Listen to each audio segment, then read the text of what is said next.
Bismillahirrahmanirrahim. Assalamualaikum warahmatullahi wabarakatuh. Innal hamdalillah nahmaduhu wa nasta'inuhu wa nastaghfiruh wa na'udzu billahi min shururi anfusina wa min sayyiati a'malina. May yahdihillahu fala mudilla lahu wa may yudlil fala hadiya lahu. Ashhadu an la ilaha illallah wahdahu la syarika lahu wa ashhadu anna Muhammadan abduhu wa rasuluh. Ya ayyuhalladzina amanu taqullaha haqqa tuqatih wa la tamutunna illa wa antum muslimun. Ya ayyuhan nasu taqu rabbakum alladzi khalaqakum min nafsin wahidah wa khalaqa minha zawjaha wa batha minhuma rijalan katsiran wa nisaa'a wattaqullaha alladzi tasaaluna bihi wal arham innallaha kana 'alaikum raqiba. Ya ayyuhalladzina amanu taqullaha wa qulu qawlan sadida yuslih lakum a'malakum wa yaghfir lakum dhunubakum wa may yuti'illaha wa rasulahu faqad faza fawzan 'azima. Amma ba'du fa inna asdaqal hadithi kitabullah wa khairal hadi hadi Muhammadin sallallahu alaihi wa ala alihi wasallam wa syarrul umuri muhdatsatuha fa inna kulla muhdatsatin bid'ah wa kulla bid'atin dhalalah wa kulla dhalalatin finnar. Ikhwas sekalian, kita di hari Selasa malam Rabu ya, tepatnya kalau Masehinya tanggal 6 Mei ya 2025, dan kita masuk sekarang berarti tanggal 9 Dzulqa'dah ya, 9 Dzulqa'dah.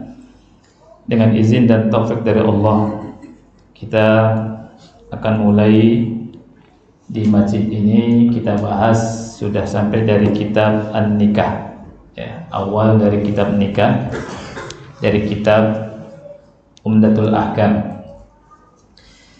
Tentang masalah ini atau hukum nikah, ulama mengatakan bahwa para ulama itu berbeda pendapat apakah nikah itu wajib atau sunnah muakkadah. Yang mengatakan wajib, ini sebagian ulama mengatakan wajib, yakni bagi orang yang mampu untuk menikah kemudian dia ada syahwat, maka wajib untuk menikah, karena Nabi SAW yang memerintahkan untuk menikah. Kemudian juga maslahatnya sangat banyak, tidak satu. Jadi disebutkan oleh Syekh Muhammad bin Shalih Al-Utsaimin rahimahullah, lima yatarattabu 'ala nikah minal masalih al-'azimah. Jadi banyak manfaatnya, banyak maslahatnya. Dan pendapat ini pendapat yang sangat kuat ya. Sebagian ulama mengatakan nikah hukumnya sunnatun muakkadah. Ya, nikah hukumnya sunnatun muakkadah.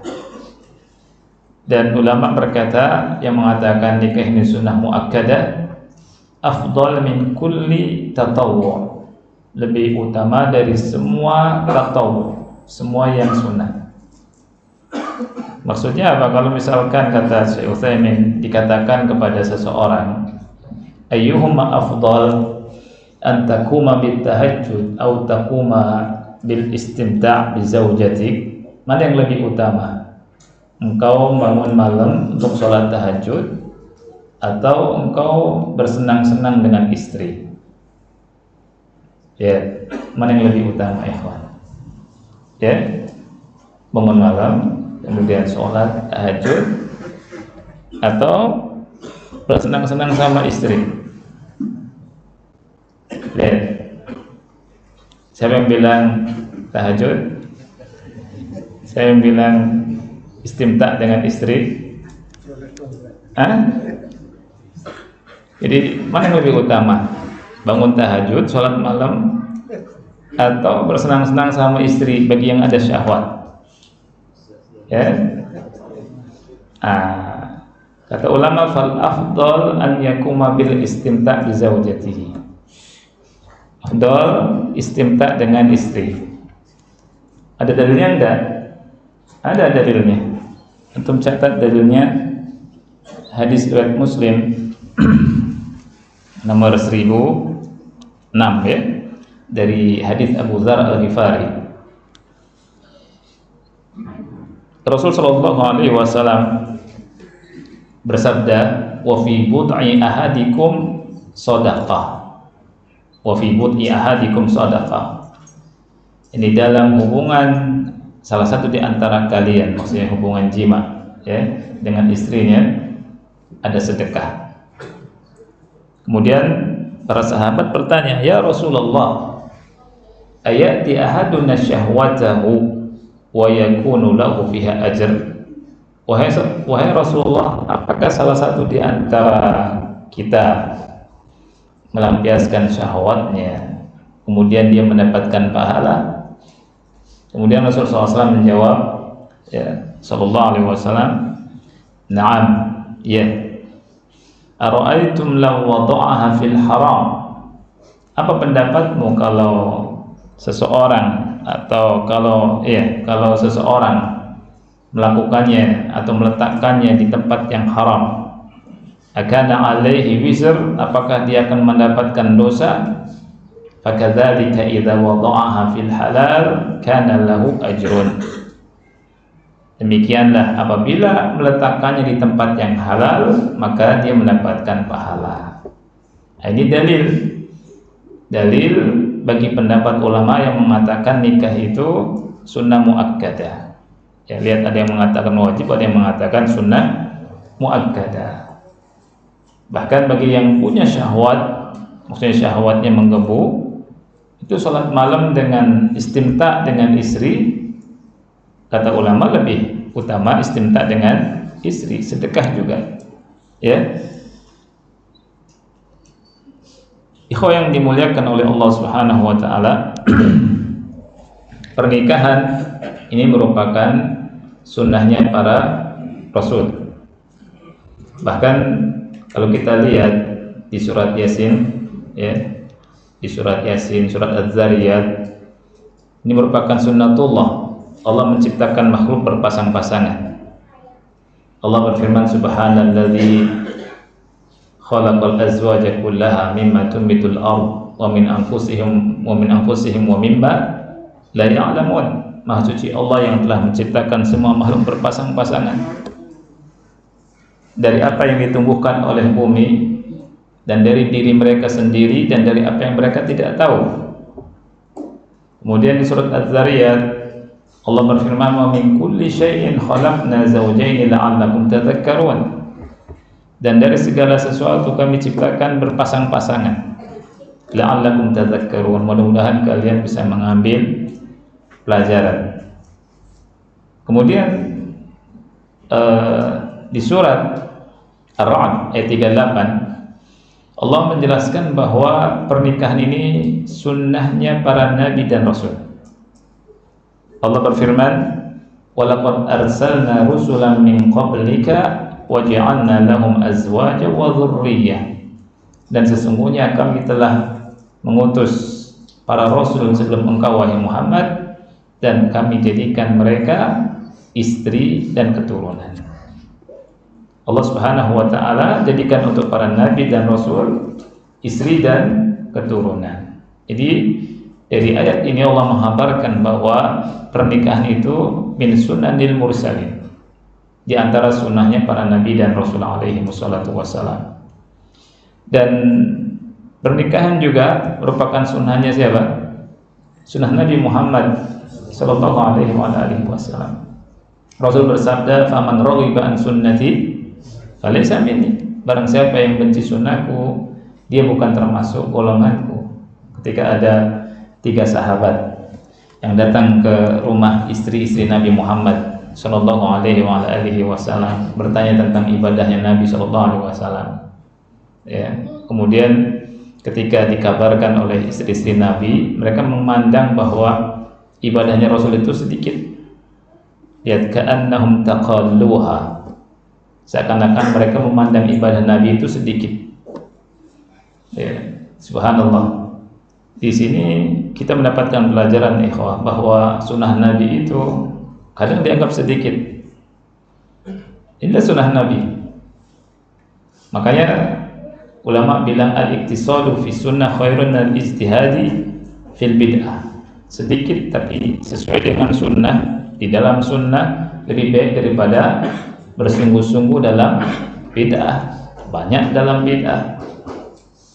Para sahabat tadi mengatakan setelah menganggap sedikit, mereka mengatakan, di mana kedudukan kita dari Nabi Muhammad SAW? Dosanya telah diampuni, baik yang lalu atau yang akan datang. Nah, kemudian salah satu mereka berkata, saya akan sholat malam terus, tidak tidur-tidur. Yang satu berkata, saya puasa terus, nggak buka.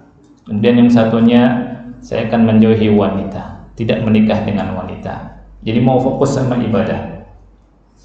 Disangkanya itu baik, sholat malam terus, tidak tidur-tidur. Yang satunya apa? Puasa terus, nggak buka-buka. Kemudian Rasulullah SAW mengatakan, antumul ladzina qultum kadza wa kadza, kaliankah yang mengatakan demikian dan demikian? Adapun aku, kata Rasulullah SAW, inilah akhsyakum lillahi wa atqakum lah. Aku orang yang paling takut kepada Allah dan yang paling bertakwa kepada Allah daripada kalian. Kemudian Rasul berkata, akan tetapi aku puasa, aku juga berbuka, aku sholat malam, aku juga tidur, aku juga menikahi wanita. Kemudian Rasul bilang, faman raghiba an sunnati falaysa minni. Siapa yang benci sunnahku, dia bukan termasuk golonganku. Nah itu. Jadi sunnah ini ikhwah pertengahan dalam semua hal. Oleh karena itu ini pelajaran penting. Ya, kita harus kuat megang sunnah. Apalagi di zaman sekarang, di zaman yang penuh dengan perpecahan. Rasul kita SAW bersabda, iyyakum wa muhdatsatil umur, hati-hati dari perkara-perkara yang baru. Ya. Sebelumnya Rasul bilang apa? Kata Rasul bilang, orang yang hidup setelahku nanti akan melihat ikhtilafan katsira, perselisihan yang banyak. Perselisihan yang banyak ini, ikhwannya Allah kan, ada sebagian orang yang ingin menjadi pahlawan atau sok pahlawan. Kita akan gabungkan semua orang, gitu. Nah ini Rasul bilang, tugasnya kita ketika melihat perselisihan yang banyak apa?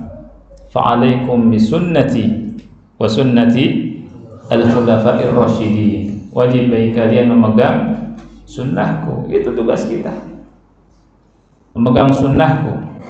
Wa sunnatil khulafa'ir rasyidin, dan memegang sunnah khulafa'ir rasyidin, Abu Bakar, Umar, Utsman, Ali.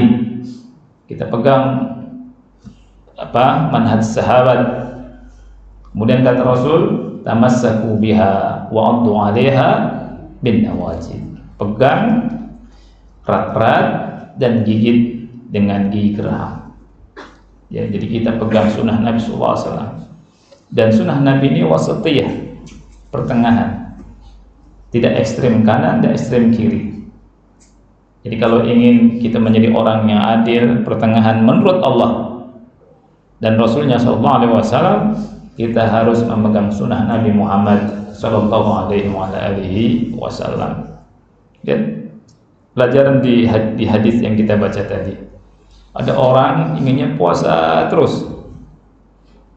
Puasa terus bagus enggak ikhwan? Kalau antum belum baca hadis ini, orang puasa terus enggak buka-buka, bagus kan? Ibadah hidupnya puasa terus, enggak buka-buka. Ya. Tapi kata Rasul enggak bagus. Ini hulu berlebihan. Di sisi yang lain, buka terus, nggak puasa-puasa. Hatta Ramadan, mudut, ya kan? Masuk tirai warna hijau, kelihatan kaki doang, ya kan? Nah, itu.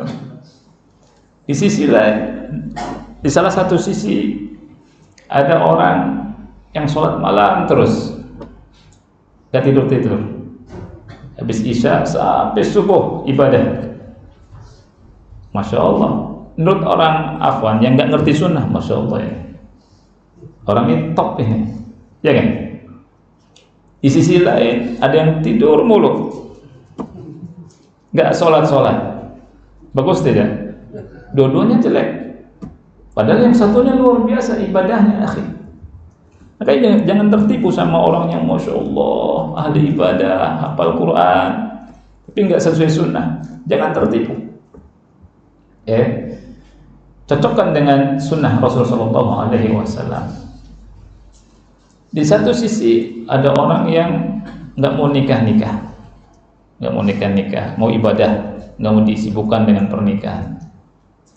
Masya Allah, mau duduk di masjid terus, sholat, zikir, baca Quran, ya kan? Di satu sisi yang lain, yang berkurang-kurang, nikah mulu, nggak ibadah, ya. Mana yang bagus? Yang pertengahan.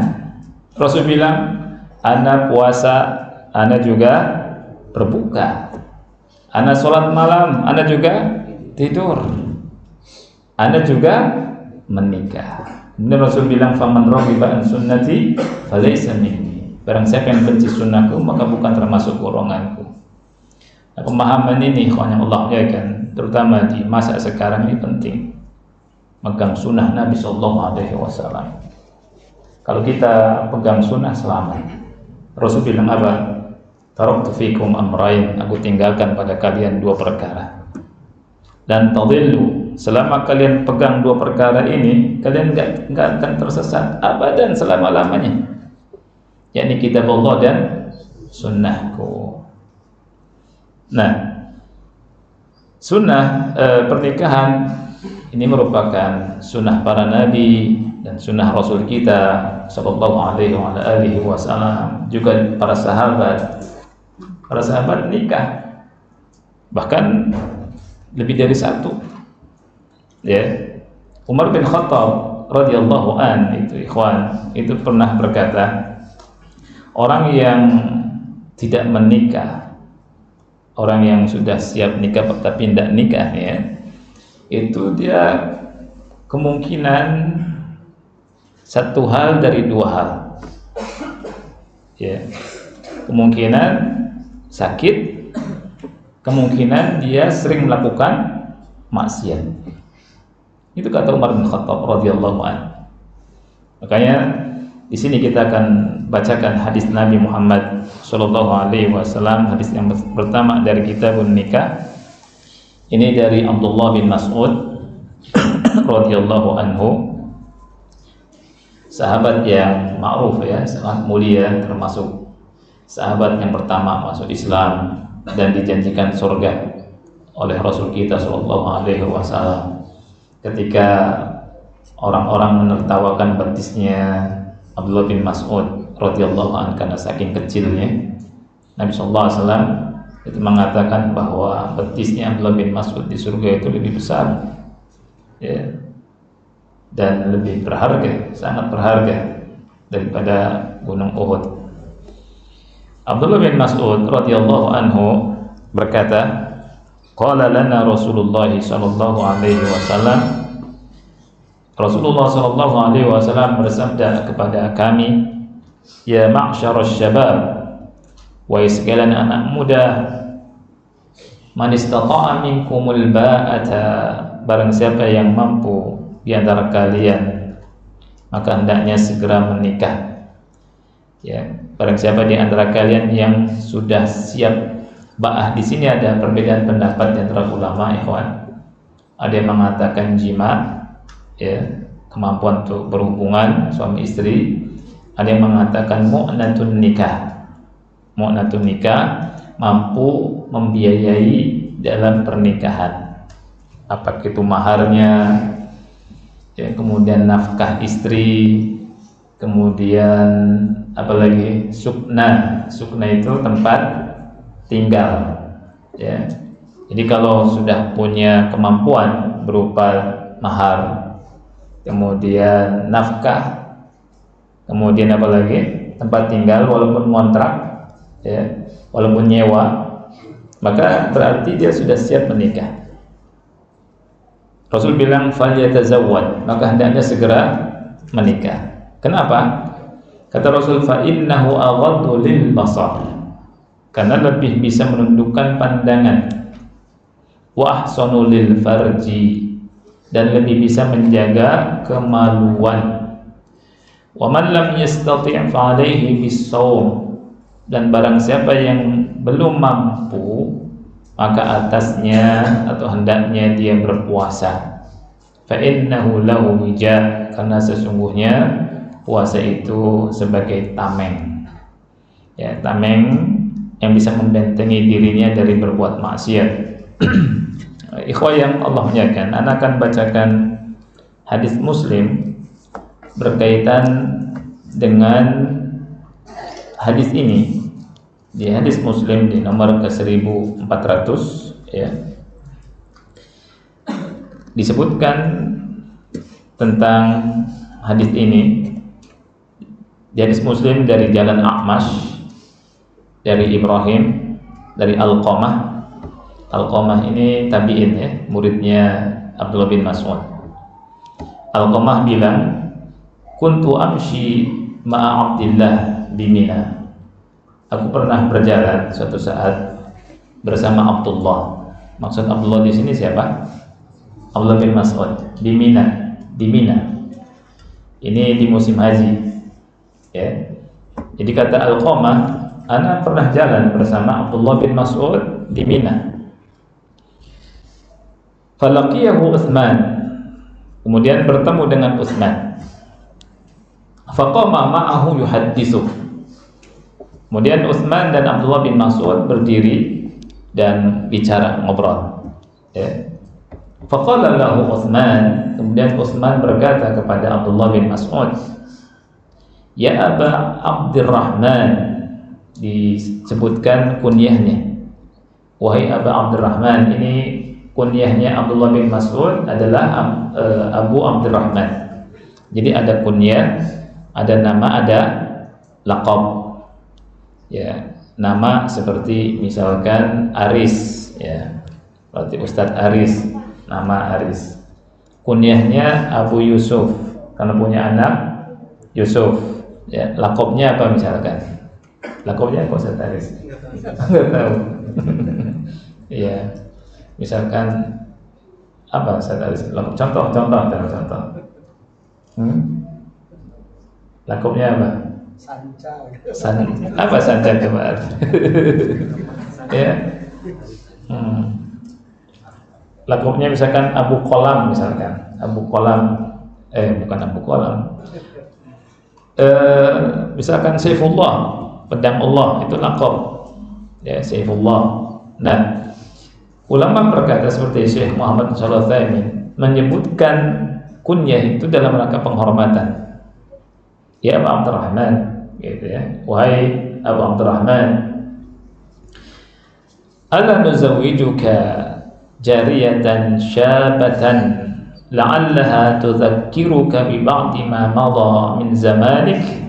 Nah, ini Utsman bin Affan saat itu menjabat khalifah yang ketiga, dan ini di musim haji, ya. Sudah selesai, Syekh Utsaimin bilang sudah tahallul tsani kelihatannya ini di Mina.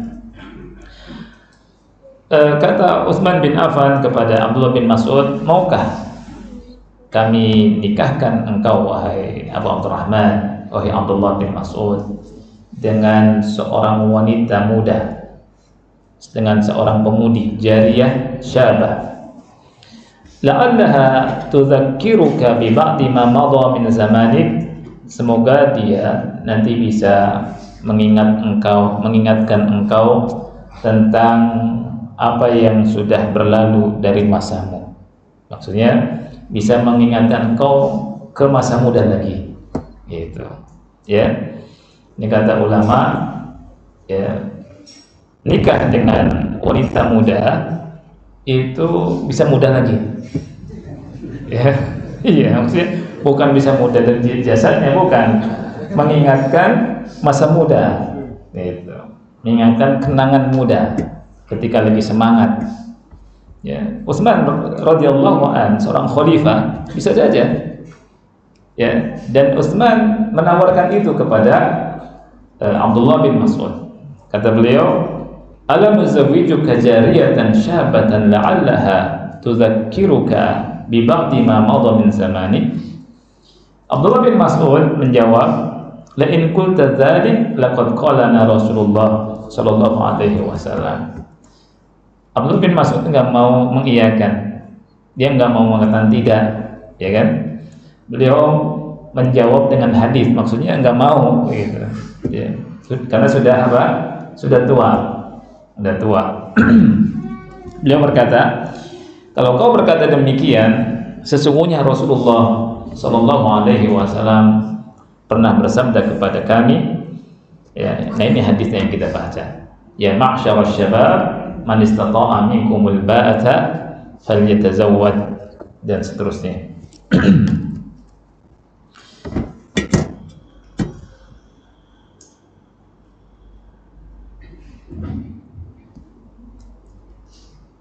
Di sini Rasul kita sallallahu alaihi wasallam mengatakan, "Ya ma'syarasy syabab," wahai sekalian anak muda. Kenapa Rasul SAW tidak mengatakan wahai sekalian orang tua? Kenapa? Siapa yang bisa jawab? Ya? Apa sebabnya? Karena anak muda. Iya betul, syahwatnya kuat. Ya, sahih, ahli, masya Allah. Kenapa Rasul berkata kepada anak muda? Karena anak muda syahwatnya kuat. Ashab asyahwah al-qawiyyah, ini yang pertama.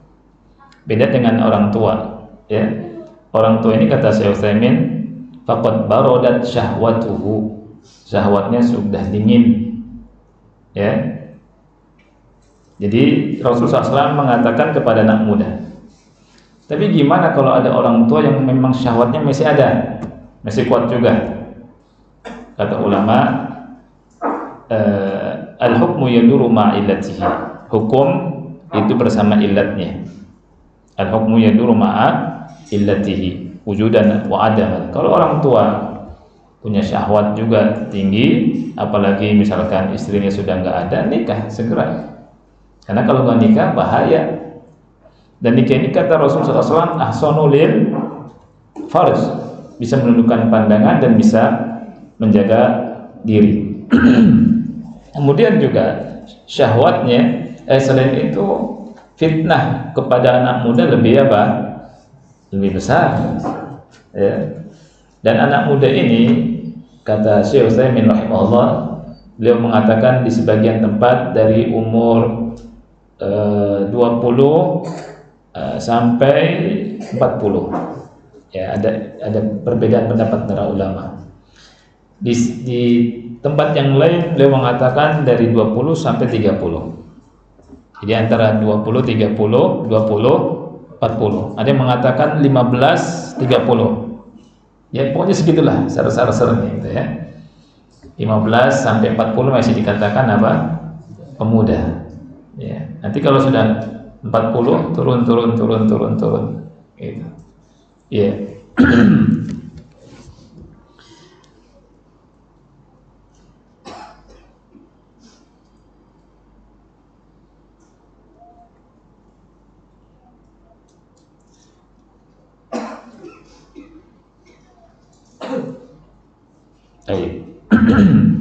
Di sini disebutkan oleh Rasul kita sallallahu alaihi wa ala alihi wasallam, man istata'a minkumul ba'ah, siapa yang sudah memiliki ba'ah di antara kalian, sudah mampu ba'ah. Ba'ah ini disebutkan di sini oleh ulama seperti Syekh Muhammad bin Shalih Al-Utsaimin adalah al-qudratu bil mal fil mahri wan nafaqati min kiswatin wa ta'amin wa syarabin wa maskanin. Jadi orang yang mampu, dia punya harta untuk ngasih mahar, untuk ngasih nafkah berupa pakaian, makanan, minuman, atau tempat tinggal. Jadi kalau ada anak muda, dia kira sudah mampu, punya apa? Pakaian, harta ya, untuk ngasih mahar. Kemudian apa lagi? Pakaian, ya. Kemudian apa lagi? Makanan, minuman, tempat tinggal. Ini harus diperhatikan. Jangan sampai menikah itu nanti yang nyari rizki istri, nyari nafkah istri. Jangan. Karena dalam Islam seorang laki-laki itu punya kewajiban menafkahi istri. Ar-rijalu qawwamuna 'alan nisa bima faddalallahu ba'dahum 'ala ba'd wa bima anfaqu min amwalihim. Ar-rijal, laki-laki itu qawwamuna 'alan nisa, pemimpin laki-laki, pemimpin wanita. Dengan sebab Allah lebihkan sebagian mereka atas yang lainnya, wa bima anfaqu min amwalihim, kata Allah, dan dengan sebab mereka kasih nafkah, ya, wa bima anfaqu min amwalihim, dari harta mereka. Jadi yang ngasih nafkah itu istri apa suami? Suami. Jadi suami wajib, walaupun dia miskin. Allah Ta'ala berfirman, yunfik dzu sa'atin min sa'atihi wa man qudira 'alaihi rizquhu falyunfik mimma ataahu Allah. Dia kata Allah, hendaknya orang yang mampu, orang kaya, keluarkan nafkahnya sesuai dengan kekayaannya. Ya. Kemudian kata Allah, wa man qudira 'alaihi rizquhu falyunfik mimma ataahu Allah. Orang yang disempitkan rezekinya, orang miskin, tetap dia wajib untuk mengeluarkan nafkah untuk istrinya sesuai dengan apa yang Allah kasih. La yukallifullahu nafsan illa ma ataha, kata Allah. Allah tidak membebani suatu jiwa melainkan sesuai dengan kemampuannya. Oleh karena itu yang tepat, ikhwan ya Allah, ya kan, ngasih nafkah itu melihat kemampuan istri atau lihat kemampuan suami? Lihat kemampuan suami, bukan lihat kemampuan istri. Lihat kemampuan suami. Suami kaya, keluarkan sesuai dengan kayaannya. Menengah, keluarkan nafkah sesuai dengan kemampuannya. Pertengahan, miskin, tetap wajib mengeluarkan nafkahnya sesuai dengan kemampuannya. Itu dikembalikan kemana? Kembali ke uruf adat masyarakat. Misalkan di Depok, yang kaya itu berapa, dia keluarkan. Ya, sedang itu berapa, tanya orang-orang yang penghasilannya sedang. Yang miskin, misalkan di bawah UMR, misalkan berapa, keluarkan. Tetap ngasih istri. Ya, nggak boleh seorang suami berpangku tangan, diam, dan dia berdosa. Ya. Yang lebih parah lagi, dia semena-mena sama istrinya. Sudah tidak nafkahi istri, kemudian semena-mena sama istri. Walaupun salah satu di antara kita nikah sama wanita kaya, ya, tetap wajib untuk kasih nafkah ke wanita itu. Walaupun istri punya harta, misalkan dia dagang, dia punya penghasilan banyak, lebih banyak dari suaminya, tetap bagi suami itu mengeluarkan apa? Nafkah. Ya, jangan ngambil harta istri, nggak boleh, haram hukumnya. Nah, ini dalam Islam. Jadi barang siapa yang punya ba'ah, maka dia apa? Harus segera menikah. Kemudian disebutkan di sini faedah yang cepat, ya, faedah yang dirasakan lebih dekat dari hikmah pernikahan. Rasulullah SAW menyebutkan dua hikmah, dua ilah. Yang pertama, fa innahu aghaddu lil basar, karena pernikahan itu lebih bisa menjaga pandangan. Ini fungsi nikah. Ketika orang sudah menikah, ya dia nggak tertarik lagi lihat-lihat wanita karena sudah dicukupi dengan istrinya. Itu. Kemudian wa ahsanu lil farji, lebih bisa menjaga kemaluannya. Ini hikmah dari menikah. Ini hikmah yang sangat besar. Karena ikhwan Allah menjadikan kita atau melepaskan pandangan itu sangat bahaya. Bisa menghantarkan orang kepada perbuatan yang tidak diridhoi oleh Allah. Bisa menghantarkan orang kepada perzinahan, wala'iyadzubillah. Yang Allah berfirman, wala taqrabu zina, jangan dekati apa? Zina. Ya, makanya dibuka pintu apa? Nikah. Ya, jangan dekati zina. Zina itu kata Allah, innahu kana fahishata wa sa'a sabila. Ya, hati-hati.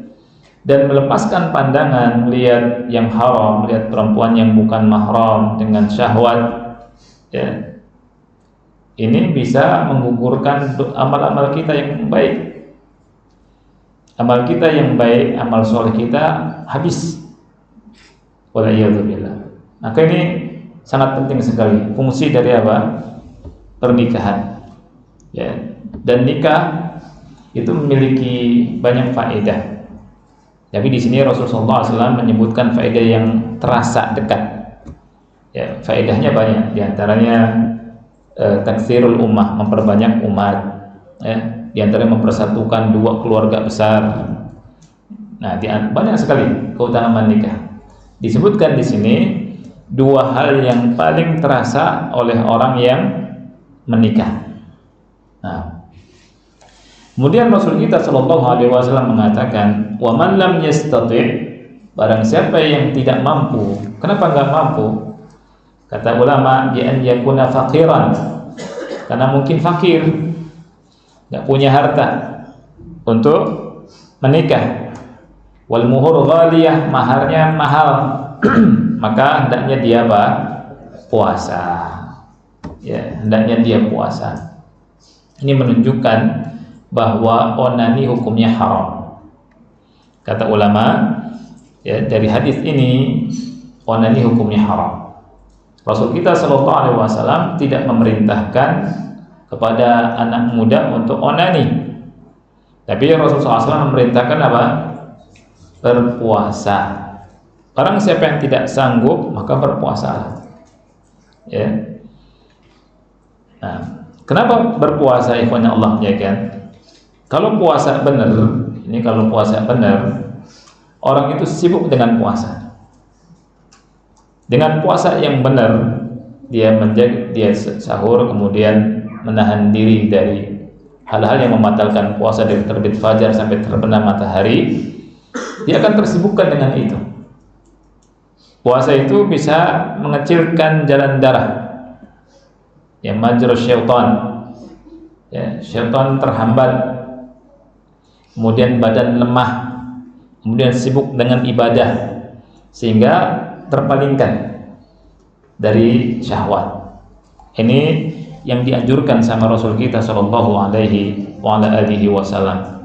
Jadi ketika ada kesibukan lain, Rasul menganjurkan puasa. Kesibukan puasa ini bisa memalingkan dari pikiran pikiran syahwat. Itu.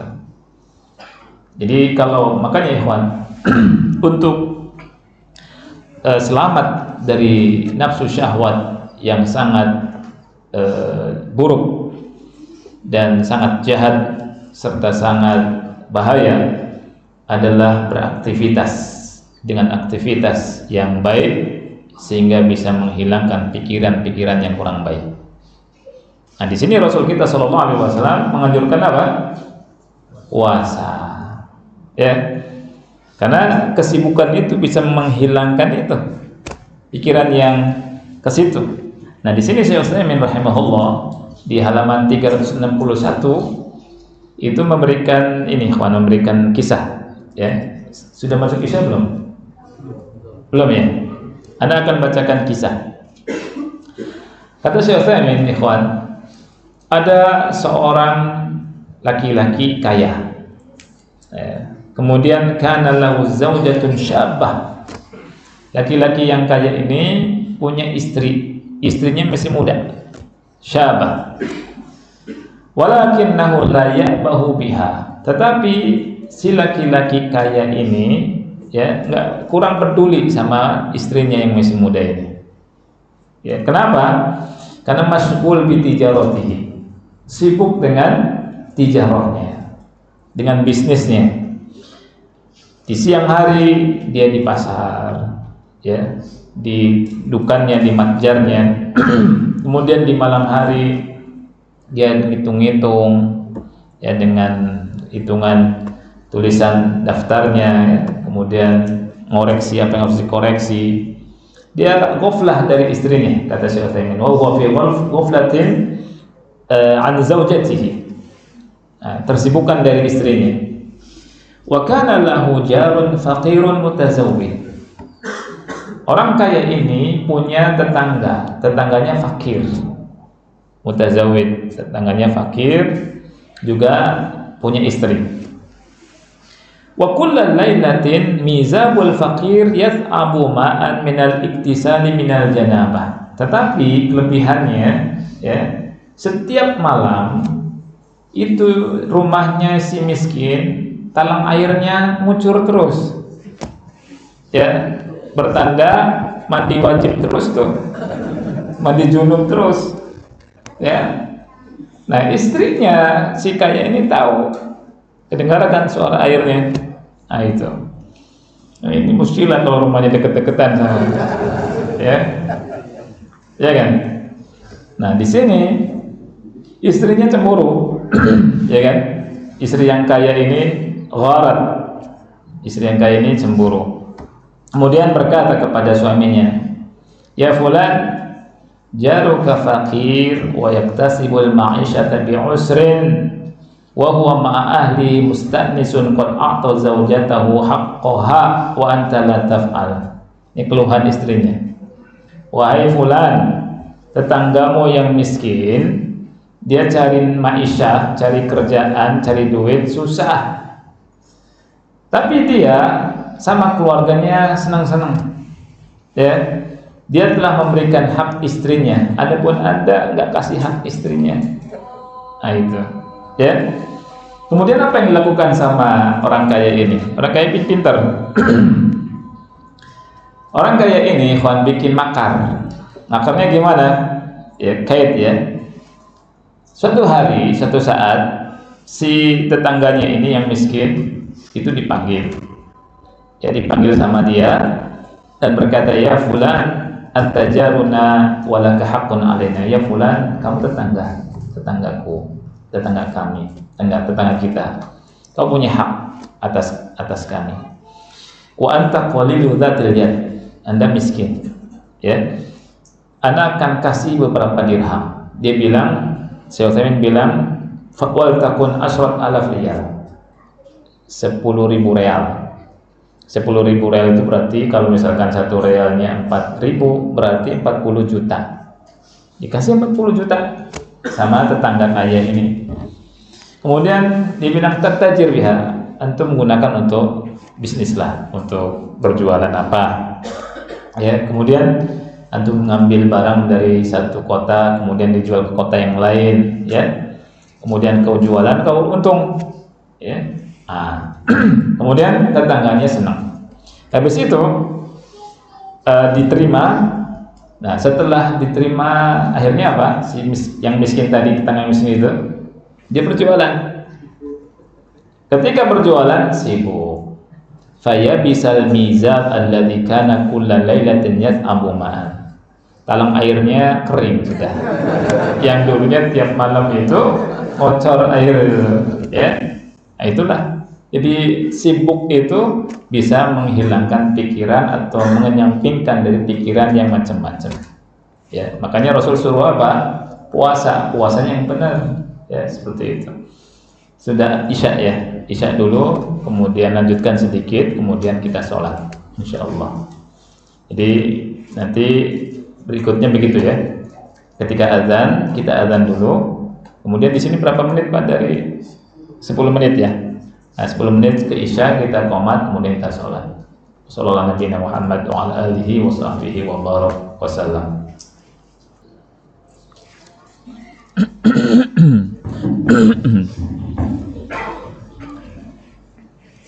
Alhamdulillah wassalatu wassalamu ala Rasulillah wa ala alihi wa ashabihi wa man wala wa la haula wa la quwwata illa billahi, amma ba'd. Ada waktu 13 menit ya. Insyaallah ke qomat. Kita lanjutkan ikhwan. Baik.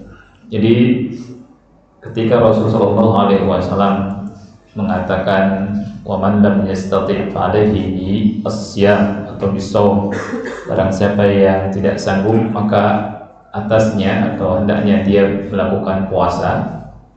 Ini merupakan obat yang manjur yang ditawarkan oleh Rasulullah SAW untuk memalingkan dari syahwat. Tidak ada cara lain. Oleh karena itu kata ulama, onani hukumnya apa? Haram.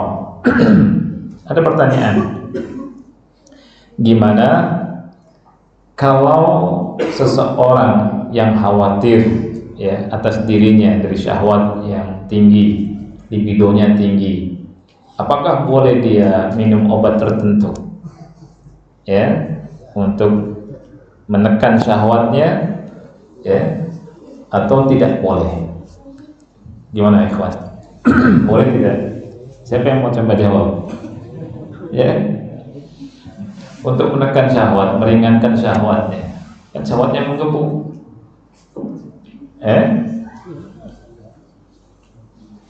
Ulama berbeda pendapat. Ya, ada Imam Al-Khattabi mengatakan boleh, tapi bukan yang memutus. Ya, bukan yang memutus. Ada ulama yang mengatakan tidak boleh karena takut merusak, bahkan bisa menghilangkan syahwat sama sekali. Kan kita nggak tahu ya, karena bisa jadi anaknya awalnya anak muda itu nggak mampu, bisa jadi Allah Subhanahu wa Ta'ala kasih kemampuan, kasih baah dan menikah itu Allah janji, Allah kasih apa? Kemampuan dengan menikah itu. Di surat An-Nur ya, Allah menyatakan demikian ya, orang yang masih sendirian Allah Ta'ala memerintahkan untuk menikah menikahkan orang yang masih sendirian kepada para wali. Kalau misalkan punya anak putri, nikahkan. Allah bilang apa? Iyakunu fuqara'a yughnihimullahu min fadlih wallahu wasi'un alim. Kalau mereka miskin, Allah kasih kecukupan. Karena apa? Karena keutamaan Allah, karunia Allah itu. Dan Allah maha luas rezekinya dan maha mengetahui. Ya. Jadi Allah maha luas rezekinya. Nah, jadi yang tepat ini nggak boleh mengkonsumsi obat-obat tertentu untuk menurunkan syahwat atau menghilangkan syahwat. Hukumnya haram. Nanti akan kita juga bahas hadis tentang larangan Rasulullah SAW mengkebiri. Nah, sebaliknya ada pertanyaan. Orang nikah kemudian minum obat kuat. Ini kan kebalikannya kan? Ya kan? Jadi kalau menghilangkan syahwat nggak boleh. Ini pendapat yang lebih kuat. Sekarang orang nikah kemudian minum obat kuat, boleh atau tidak boleh? Ya, supaya ada syahwat, naik syahwatnya. Ya, ada yang bilang boleh, apalagi yang sudah umur sekian lah, cari kopi kuat, ya, tongkat Ali, kopi ya, DST kan gitu. Nah, boleh tidak? Boleh, boleh, ya. Apa dalilnya? Apa alasannya? Alasannya Syekh Utsaimin menganalogikan dengan gini. Orang yang nggak suka makan minum obat supaya ada nafsu makan, boleh nggak? Boleh. Ya. Begitu juga untuk nafsu. Iya, ada gitu ya. Udah satu. Iya. Ya, boleh akhi. Ya. Orang kalau misalkan nggak mau makan, kemudian minum obat nafsu makan boleh. Begitu juga nggak nafsu ke istri, ya kan? Istrinya juga marah-marah, ngambek terus. Ini udah malam Jumat nih, dari Jumat ke Jumat nggak? Ya bunuh Yahudi nih. Bener nggak tuh hadisnya tuh bunuh Yahudi? Gak asal loh katanya gitu. Untuk minum obat kuat boleh nggak? Boleh minum obat kuat. Tapi gimana kalau nanti mudarat? Ya kalau mudarat nggak boleh. Dipastikan obatnya tidak membahayakan. Karena apa? Kata ulama ada kaidah, setiap sesuatu yang mubah, kullu syai'in mubah yatadarraru minhu muni'ah. Segala sesuatu yang mubah nanti bisa menjadikan mudarat itu terlarang. Ya. Dan senada dengan ini Syekhul Islam Ibnu Taimiyah rahimahullah berkata, "Idza khafa al-insanu min al-akli adzan aw tuhmatan haruma alaihi," kata beliau. Kalau seseorang makan sesuatu kemudian khawatir adza, jadi malah berbahaya, membahayakan dirinya, haram dia mengkonsumsi itu. Orang punya penyakit gula, kemudian dia mengkonsumsi makanan yang memicu gulanya tambah tinggi, boleh tidak? Tidak boleh, haram. Nah, itu. Jadi awalnya mubah, kemudian mengkonsumsi sesuatu dan membahayakan dirinya, ini haram. Haramnya di sini. Ya, tapi kalau misalkan tidak memudaratkan, ini tidak mengapa. Ya. Kita bahas faidahnya, ikhwan. Ini belum sampai faedah. Faedahnya lumayan banyak ini sebenarnya. Faedah atau fikih hadis dari hadis yang kita baca. Yang pertama, hikmatun Nabi sallallahu alaihi wa ala alihi wasallam fi khitabihi haitsu yuwajjihu al-khitab ila man huwa awla an-nas bihi. Dalil dzalika annahu wajjaha al-khitab ila asy-syabab li'annahum ahwaju ila an-nikah min al-kibar. Hikmah Nabi sallallahu alaihi wasallam dalam sabda beliau, dalam ucapan beliau, dalam khitab beliau, di mana Nabi sallallahu alaihi wasallam mengatakannya kepada mereka yang lebih layak, kepada yang lebih membutuhkan, di mana Nabi sallallahu alaihi wasallam menyampaikannya kepada anak muda, karena anak muda lebih membutuhkan untuk menikah daripada orang-orang tua. Tapi kalau ada orang tua yang syahwatnya juga tinggi, masuk ke hadis ini, ya, karena ilatnya sama, ada syahwat. Ya. Jadi Nabi SAW ketika bersabda, pasti dalam hadis itu ada hikmah yang besar. Ya. Kemudian berikutnya, faedah berikutnya yang kedua, annal insana idza arada at-targhib fi syai'in falyadhkur masalihahu li'anna dzikral masalihi tuhaffizul insan 'alal iqdam. Seseorang apabila ingin memberikan motivasi, tentang sesuatu, hendaknya dia menyebutkan maslahatnya, kemaslahatannya, kebaikan-kebaikannya, hikmah-hikmahnya. Karena menyebutkan kemaslahatan itu bisa mendorong seseorang untuk melakukan. Tuhafizul insan 'alal iqdam. Ini bisa kita lakukan, ya, contoh Nabi ini kepada siapa saja. Kita sebagai orang tua ingin nyuruh anak, kita kasih tahu, ya, nak, Sholat ini manfaatnya banyak, A, B, C, D, E gitu ya. Nah, bangun pagi nggak tidur lagi, manfaatnya sehat, A, B, C, D, E gitu. Jadi ketika kita ingin targhib sesuatu, kita sebutkan, kita pikirkan apa maslahatnya. Nah, kita sebutkan. Ini merupakan sunnah Nabi SAW. Nabi SAW memerintahkan anak muda untuk apa? Nikah. Nabi sebutkan maslahatnya. Apa maslahatnya? Kata Nabi, lebih menjaga pandangan dan menjaga kemaluan. Disebutkan sama Nabi SAW. Kita sebagai atasan, kita ingin motivasi sesuatu kepada bawahan kita. Nah, sebagai atasan harus mampu menjelaskan apa maksud dan apa manfaatnya. Makanya harus mampu untuk seperti ini.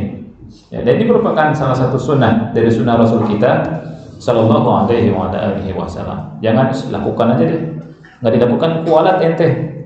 Enggak juga. Rasul SAW mengajarkan ini. Nah, ini faedahnya banyak, Ikhwan. Cuma tinggal 3 menit dan ada pertanyaan. Anda akan jawab pertanyaan, insyaallah. Nanti kalau Anda lihat ada faedah yang bagus, nanti kita lanjutkan faedahnya di pertemuan berikutnya.